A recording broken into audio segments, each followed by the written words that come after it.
What's good, everyone, on another episode of Beyond the Horizon, the podcast where we look at new stuff on the cosmos together.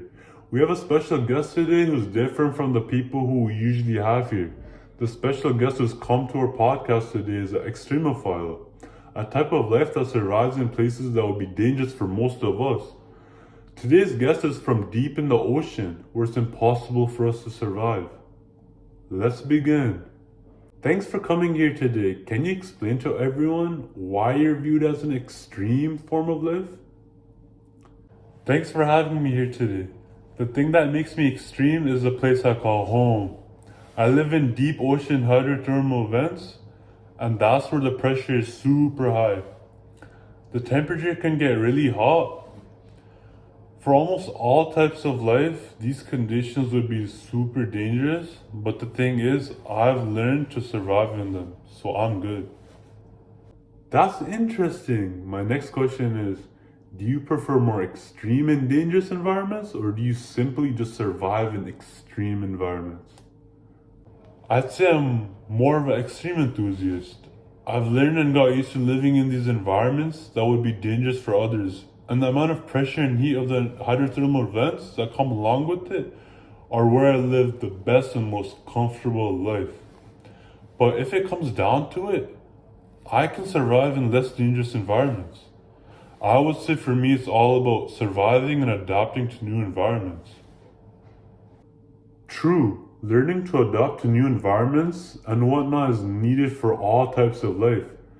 Could you explain a little bit about the biology factors that help you survive such extreme environments?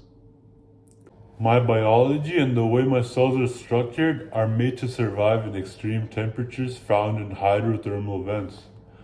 My cell structure will still work in extremely hot conditions because I have unique proteins that keep their form at higher temperatures. My membrane structure is also different so I can adapt to dangerous pressures at the deep ocean floor where I live. The way life adapts to new environments is awesome. What can an extremophile like yourself tell us about life beyond Earth? I'm a living proof of the adaptability of life in places we can't imagine.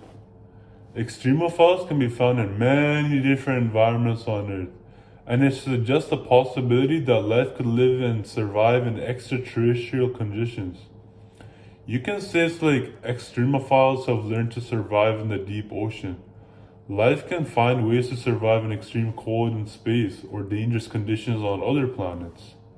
That's an awesome way to look at things. You're telling us that forms of life that we never heard of before could be living somewhere else in the universe?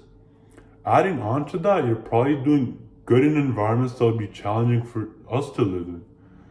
Thanks again for coming in and sharing your thoughts with us today. No worries. Thanks for having me today and giving us extremophiles a chance to speak and give knowledge to everyone.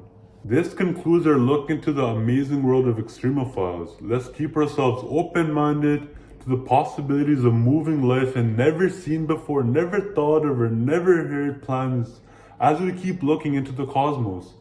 This concludes today's episode of Beyond the Horizon.